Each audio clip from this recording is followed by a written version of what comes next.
আমার বয়স যখন মাত্র ২০ বছর, তখনই আমার বাবা-মা আমার বিয়ে দিয়ে দিলেন। আমার বিয়ের দিন আমার ১৬ বছরের দেবর আমন খুব খুশি ছিল। আমি তাকে সবসময় আমার ছোট ভাইয়ের মতোই মনে করতাম, আর সেও আমাকে স্নেহে ভাবিমা বলে ডাকত। স্বামীর মৃত্যুর পর আমি একা ঘুমাতে ভয় পেতাম, তাই আমি আমার ১৬ বছরের দেবরকে আমার সঙ্গে বিছানায় শোয়াতে শুরু করলাম। শীতের রাতগুলো ছিল, আর একই বিছানায় ১৬ বছরের দেবরের সঙ্গে ঘুমানো আমার কাছে খুব অদ্ভুত লাগত। সে তখনও আমার থেকে অনেক ছোট ছিল, কিন্তু ১৬ বছর বয়সে সে ২৫ বছরের যুবকের মতো দেখাত। স্বামীর মৃত্যুর পর আমি খুব কষ্টে দিন কাটাচ্ছিলাম, কিন্তু কতদিন এভাবে চলবে? সেই রাতে আমি ভাবলাম একবার দেবরকে পরীক্ষা করে দেখি। রাতের অর্ধেকটা পার হয়ে গেলে আমি তাকে নাড়িয়ে দিয়ে দেখলাম সে গভীর ঘুমে ছিল। কিন্তু হাত দিতেই আমার চোখ ছানাবড়া হয়ে গেল, কারণ ভুলবশতে আমার দেবরের ৭ ইঞ্চি জিনিসে হাত লেগে গেল।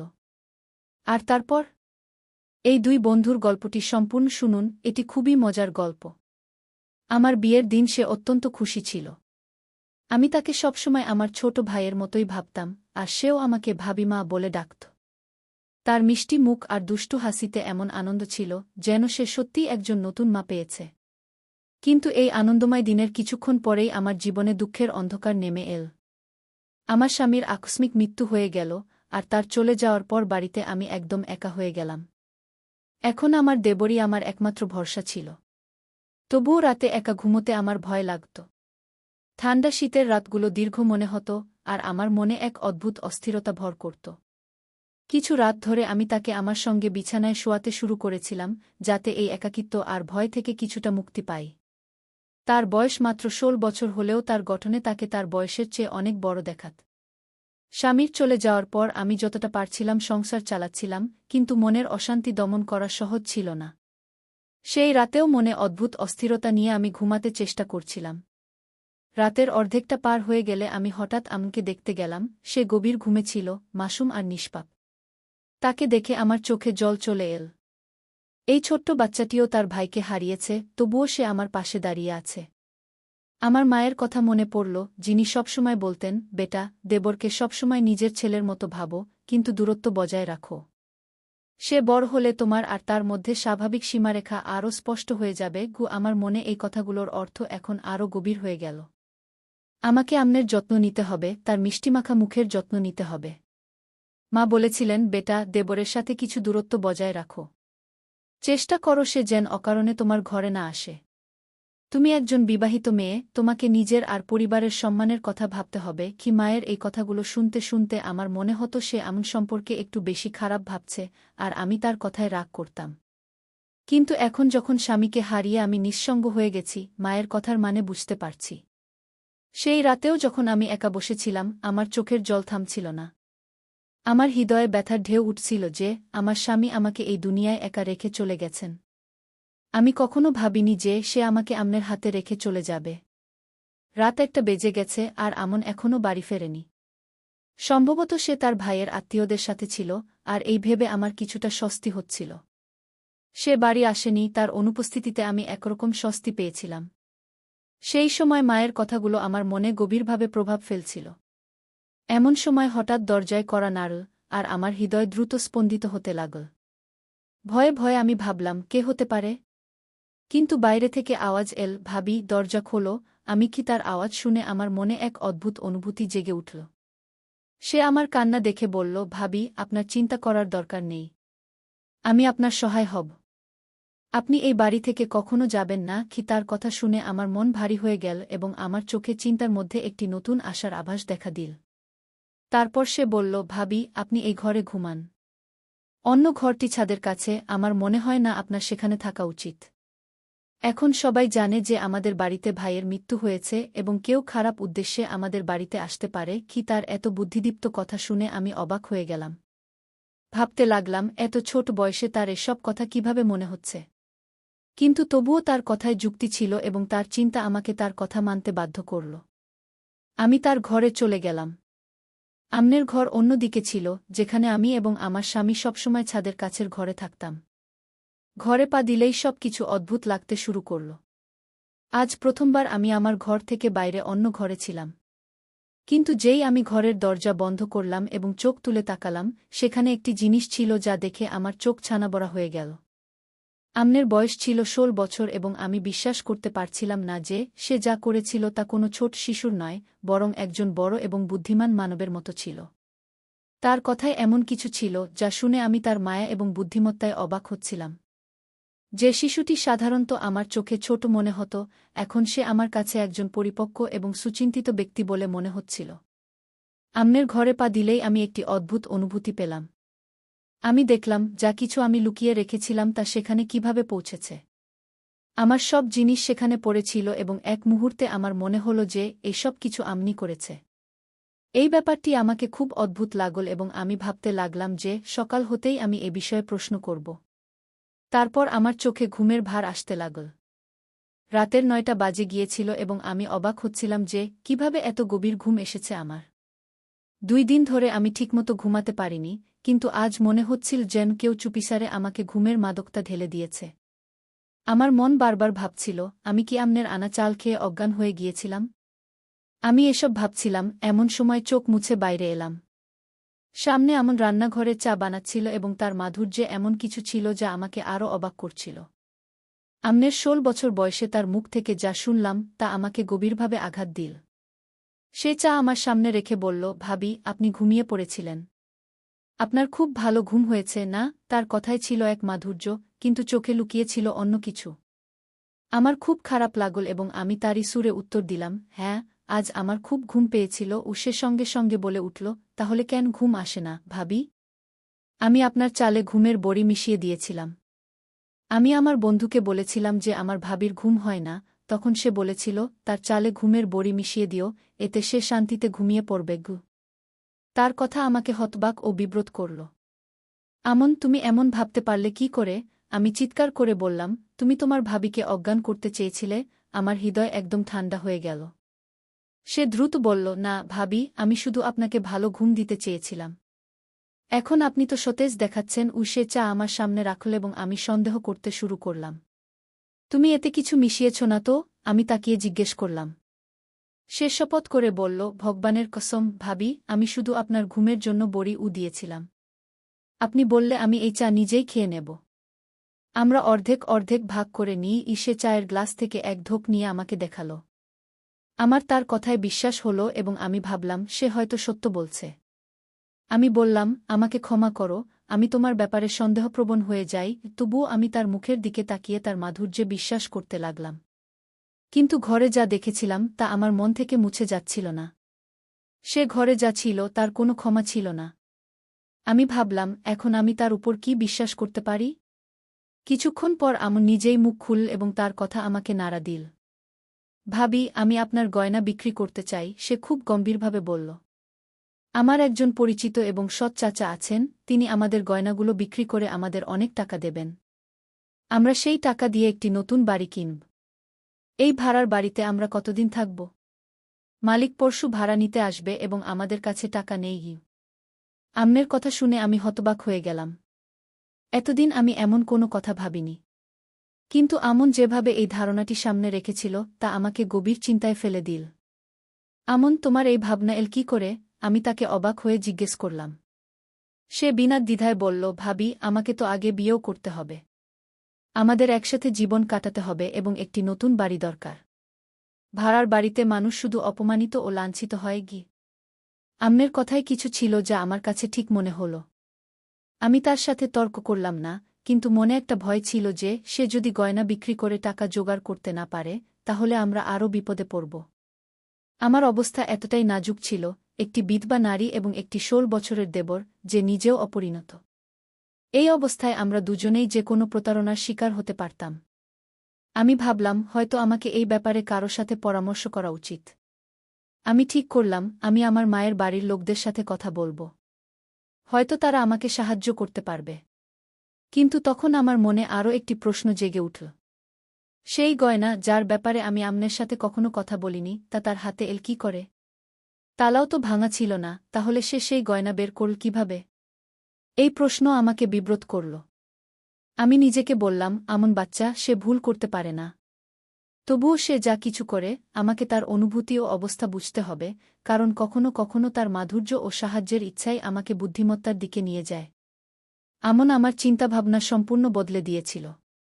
যখন আমি আমার মায়ের বাড়ির লোকদের বললাম যে আমি গয়না বিক্রি করে বাড়ি কিনতে চাই, তখন তারা স্পষ্ট বলে দিল, তুমি এখন বিধবা হয়ে গেছ, তোমাকে আমাদের বাড়িতে আসতে হবে। কিন্তু আমি জানতাম, যদি আমি তাদের বাড়ি যাই, সেখানে আমি কখনোই আমার স্বাধীনতা পাব না। আমার ভাইরা তাদের স্ত্রীর গোলাম ছিল এবং তাদের কখনোই তাদের বোনকে সাহায্য করার সময় ছিল না। আমি চাইনি যে আমার জীবনের বাকি অংশ অন্যের উপরে নির্ভর করে কাটাতে। আমি বুঝে গিয়েছিলাম যে এই সুযোগ হাতছাড়া করা উচিত নয়। যদি আমি গয়না বিক্রি করি, তাহলে হয়তো আমি আমার একটি নতুন জীবন শুরু করতে পারব। আমি একটি নতুন বাড়ি তৈরি করতে পারি।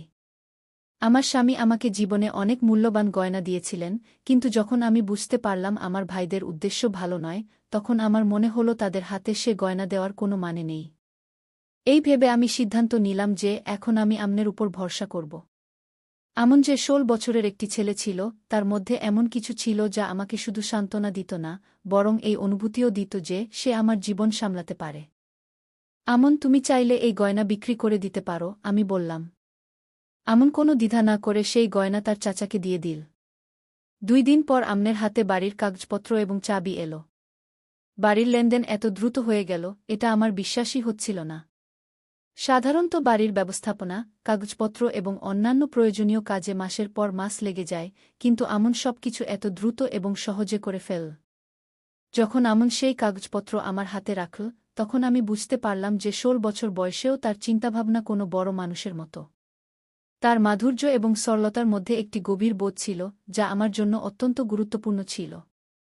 তারপর সে একটি অদ্ভুত কথা বলল, ভাবি, আমরা পুরো বাড়ি পরিষ্কার করে ফেলব, কিন্তু আপনাকে একটি গুরুত্বপূর্ণ কথা বলতে হবে।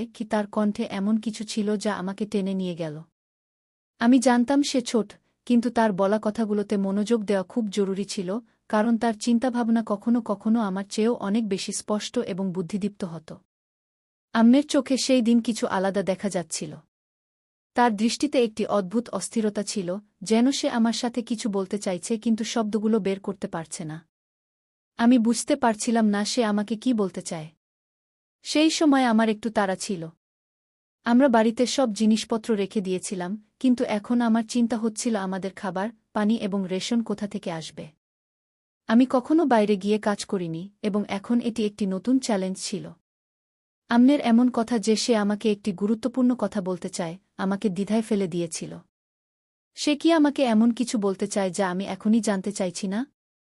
এই প্রশ্ন আমার মাথায় নানা রকম চিন্তার জন্ম দিল, কিন্তু আমি এখনই এই প্রশ্নগুলোর মুখোমুখি হতে চাইছিলাম না। সন্ধ্যায় আমি বাড়ির সব জিনিসপত্র গুছিয়ে রাখলাম।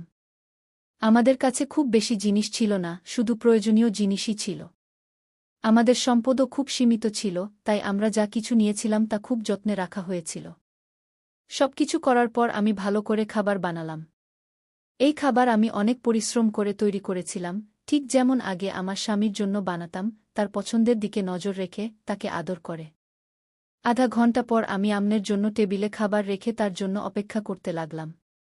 আমার মনে হচ্ছিল না যে আজ সে বাইরে যাবে, কারণ সে সবসময় আমাদের সাথে খাবার খেত। রাত ১:০০ বাজছে এবং আমন এখনও বাড়ি ফেরেনি। এটা আমার জন্য খুব অদ্ভুত ছিল। আগে, আমার স্বামীর মৃত্যুর আগে, সে সন্ধ্যা ৫টার মধ্যে বাড়ি ফিরে আসত এবং তারপর বাইরে যেত না। যখন আমরা কখনো বাইরে যেতাম, তখন সেও আমাদের সাথে যেত, তা আইসক্রিম খেতে হোক বা অন্য কোনো কাজে। আমার মনে নানা রকম প্রশ্ন উঠছিল, কিন্তু আমি বুঝতে পারছিলাম না যে আমন এই সময় কোথায় থাকতে পারে। রাত ১:০২ বেজে গেছে এবং আমন বাড়ি ফেরেনি। আমি ভয় পাচ্ছিলাম কারণ সে কখনো একা বাইরে যায় না। আমি তার জন্য অপেক্ষা করতে শুরু করি এবং তখন অন্ধকার রাতে দরজায় কড়া নাড়া শুনলাম। আমি রেগে দরজা খুললাম এবং তাকে দেখামাত্র আমার ভেতরের রাগ ফেটে পড়ল। তুমি কোথায় গিয়েছিলে, আমন? আমি কঠোর স্বরে জিজ্ঞাসা করলাম, তোমার লজ্জা হয় না? আমি তোমার ভাবি, তোমার জন্য অপেক্ষা করছি। আমি তোমার জন্য খাবার বানিয়েছি, আর তুমি বেরিয়ে গেলে? আম্মের চোখে এক অদ্ভুত অস্থিরতা ছিল। সে তার জায়গায় দাঁড়িয়ে ছিল এবং আমার কথার উত্তর দিচ্ছিল না। আমি রেগে বলছিলাম, তুমি এভাবে কোথায় যাও? তোমার বাইরে যাওয়ার দরকার ছিল না। তুমি তোমার বন্ধুদের এখানেই ডাকতে পারতে। সে আমার কথায় কান দিল না, তার দৃষ্টি আমার থেকে দূরে কোথাও ছিল। এবং তারপর সে কোনো দ্বিধা ছাড়াই বলল, ভাবি, আমি তোমার কোনো কথা শুনতে চাই না। তুমি নিজে খাবার খেয়ে নাও, আমাকে খাওয়াতে হবে না। এবং রেগে সে ঘরের দিকে চলে গেল। তার কথায় কিছু ছিল, যেন সে কোনো বড় মানুষ, কেউ যে তার কথা থেকে পিছপা হবে না। আমি অবাক হয়েছিলাম, সে তো মাত্র ১৬ বছরের একটি ছেলে, কিন্তু তার রাগে অনেক কিছু ছিল। আমি মনে মনে ভাবলাম যে হয়তো কিছু গোলমাল আছে, এবং তখনই আমি তার ঘরের দিকে পা বাড়ালাম এবং দরজায় কড়া নাড়লাম। সে দরজা খুলতেই তার চোখে এক অদ্ভুত ঘৃণা ছিল। সে কোনো দ্বিধা ছাড়াই বলল, ভাবি, আমার তোমার সাথে কিছু কথা আছে। আমি চিন্তায় পড়ে গেলাম। সে বলল, ভাবি, তুমি আমার সাথে বিয়ে করো। সে তার কথা বলে দিল, তুমি যদি না করো, তাহলে তুমি কাফির হয়ে যাবে। তার এই কথা শুনে আমার চোখ ছানাবড়া হয়ে গেল। আমি হতবাক হয়েছিলাম। তুমি এভাবে ভাবতে পারো কি করে? আমি বললাম, তুমি তো আমাকে সকাল সন্ধ্যা মা বলে ডাকো, তাহলে এ কি বলছ? আমনের চোখে গভীর বিষণ্ণতা ছিল, যেন সে ভেবেছিল যে আমি তাকে বুঝতে পারব, কিন্তু আমার এখন অনেক কিছুই বুঝতে পারছিলাম না। তার কথাগুলো একদম বিভ্রান্তিকর ছিল। এখন কি হয়েছে? কে তোমার মাথা খারাপ করে দিয়েছে? এত নিচু কথা তুমি তোমার মুখ থেকে কি করে বললে? আমি রেগে তিলমিল করছিলাম। সে কোনো লজ্জা ছাড়াই আমার সামনে দাঁড়িয়েছিল, হাত বেঁধে, আমাকে এমনভাবে দেখছিল যেন আমাকে বোঝার সম্পূর্ণ অধিকার তার আছে। তার দৃষ্টিতে আমার ভয় লাগছিল। আমি কথা বলতে বলতে চুপ হয়ে গেলাম, কিছু না বলে সেখান থেকে ফিরে এসে ঘরে বসে পড়লাম। আমি দরজা ভালো করে বন্ধ করে দিয়েছিলাম। মনে ভয় এবং রাগ দুটোরই মিশ্র অনুভূতি হচ্ছিল। আমি ভাবতেও পারছিলাম না যে আমন এমন করতে পারে এবং আমার সাথে এমন কথা বলবে। আমি তাকে সবসময় আমার ছোট ভাই ভেবেছি। এটা আমার জীবনের সবচেয়ে বড় ভুল ছিল যে আমি তার সাথে এভাবে ভাবতে শুরু করেছিলাম। যদি আমার নিজের সন্তান থাকত, তাহলে আমাকে এই সব সহ্য করতে হতো না। আমি এখন স্থির করেছি, আমন যখনই বাড়ি আসবে, আমি তাকে পরিষ্কার বলে দেব যে এই বাড়িতে তার কোনো অধিকার নেই। হঠাৎ সন্ধ্যা প্রায় ৬টার দিকে বাড়ির দরজায় জোরে জোরে কড়া নাড়া শুরু হল। আমি ভাবলাম সম্ভবত আমন হবে। কিন্তু যখন দরজা খুললাম, তখন আমার চোখের সামনে ৩-৪ অচেনা লোক দাঁড়িয়েছিল। তাদের মুখে রাগ ছিল, এবং তাদের দেখে আমার মনে হল তারা কোনো বিশেষ মতাদর্শের মানুষ হতে পারে। তাদের আক্রমণাত্মক ভঙ্গি দেখে আমার হৃদস্পন্দন আরও বেড়ে গেল। তারা যা বলল তা আমাকে প্রচণ্ডভাবে হতবাক করে দিল, এবং আমি বুঝতে পারছিলাম না এখন আমার কি করা উচিত। সেই শব্দগুলি শুধু আমাকে হতবাকই করেনি, বরং হৃদয় বিদারক ছিল। তারা বলল, তুমি একা এই বাড়িতে থাকো? আমি বললাম, হ্যাঁ, আমি একাই থাকি। তাদের মধ্যে একজন আরও কঠোর সুরে বলল, তুমি মিথ্যা বলছ। এই মহিলা তার ১৬ বছরের দেবরের সাথে এই বাড়িতে একা থাকে। সে এখনও কোথাও লুকিয়ে আছে। এই লোকেরা এই মহল্লাকে নোংরা করছে। এদের এখান থেকে তাড়িয়ে দিতে হবে। তাদের কথা শুনে আমার সাহস ভেঙে গেল। আমি জিজ্ঞাসা করলাম, আমরা কি করেছি? এবং তাদের উত্তর আরও কঠোর ছিল, তুমি কি করেছ? তুমি কি করেছ তা জিজ্ঞাসা করছ? তুমি তোমার ১৬ বছরের দেবরের সাথে এই বাড়িতে একা থাকো। তুমি কি ভাবো? তোমার স্বামী মারা গেছে, তুমি এখন বিধবা। তাহলে তোমার মা বাবার বাড়ি চলে যাও। যদি এখানে থাকতে চাও, তাহলে শালীনভাবে থাকো। আমাদের মহল্লায় এমন লোক থাকতে পারে না। তাদের কথা আমার হৃদয়ে বিঁধছিল, কিন্তু আমি নিজেকে শান্ত রাখার চেষ্টা করলাম। আমি তাদের সাথে বিতর্ক করতে চাইনি, তাই আমি দরজা বন্ধ করে দিলাম। দরজা বন্ধ করার সময় আমার ভেতরে গভীর ঘৃণা ও রাগ উথালপাথাল করছিল। আমার হৃদয় আমনের উপর থেকে ভেঙে গিয়েছিল, কারণ আমি নিশ্চিত ছিলাম যে এই সব কিছু সেই করেছিল। সে জানত যে লোকেরা আমাকে কি চোখে দেখবে, কিন্তু তবুও সে তার কাজ চালিয়ে গিয়েছিল। আমি আমার জিনিসপত্র গোছানো শুরু করলাম। এই বাড়ি, এই মহল্লা, সব কিছুই এখন আমার কাছে বোঝা মনে হচ্ছিল। এখন আমার পক্ষে এখানে থাকা কঠিন হয়ে উঠছিল। আমি জানতাম যে আমন আমার সম্মানের সাথে খেলতে কোনো কার্পণ্য করেনি। আমার মনে শুধু এই চিন্তা ঘুরছিল যে এই সমাজে একজন একলা মহিলাকে কতটা একলা ও দুর্বল মনে করা হয়। কেউই ভাবেনি যে একজন মহিলা কিভাবে তার বাড়ি ও সম্মান ফিরে পায়। আমার চোখ থেকে অশ্রু গড়িয়ে পড়ছিল। যদি আমি নিজেকে ও আমনকে সেই লোকদের থেকে বাঁচাতে পারতাম। এখন আমার কাছে পরিষ্কার হয়ে গিয়েছিল যে সমাজে একজন একলা মহিলার কোনো মূল্য নেই। কিন্তু আমি নিজেকে প্রতিজ্ঞা করলাম যে আমি আমার সম্মান রক্ষা করব, যাই হোক না কেন। আমি ঈশ্বরের কাছে প্রার্থনা করলাম যে তিনি সবার সম্মান ও নিরাপত্তা বজায় রাখুন। বন্ধুরা, আজকের গল্প এটাই ছিল। এই গল্প সম্পর্কে আপনার মতামত কী তা অবশ্যই কমেন্ট বক্সে জানাবেন। যদি গল্পটি পছন্দ হয়ে থাকে, তাহলে ভিডিওটি লাইক করুন এবং আমাদের মনোমুগ্ধকর গল্প চ্যানেলটি সাবস্ক্রাইব করুন। ধন্যবাদ।